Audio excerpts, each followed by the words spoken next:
Now to Washington, health care reform and how to pay for it.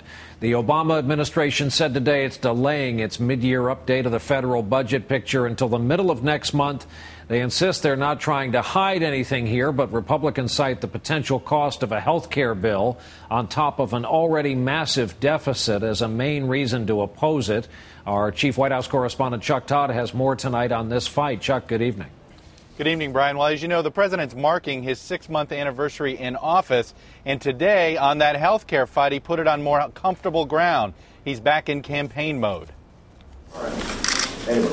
Faced with a public and a Congress growing more skeptical about the pace and scope of his health care reform goals, President Obama today embraced the political fight. Now, there's some in this town who are content to perpetuate the status quo, are in fact fighting reform on behalf of powerful special interests.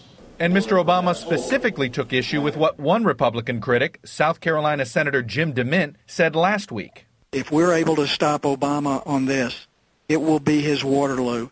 It will break him. It will be his Waterloo. It will break him. Think about that. This isn't about me. This isn't about politics. This is about a health care system that is breaking America's families. Republicans believe they have the president on the political ropes. And there's even a Republican health care playbook that party chairman Michael Steele spoke from nearly verbatim today. The Barack Obama experiment with America is a risk our country can't afford. It's too much, too fast, too soon. Another difficulty for the president, explaining to the majority of Americans who have insurance how the lack of reform costs them money. And so he's on yet another media blitz. Here with NBC's Meredith Vieira. Is that people know the system isn't working right now, but I also think that it's very easy to scare people that it's going to get even worse. And they think, well, maybe the devil I know is better than the devil I don't. Meanwhile, all eyes are on the Senate Finance Committee, where Chairman Max Baucus met today with key members trying to hammer out a plan. We have about a $200 billion hole that we have to plug.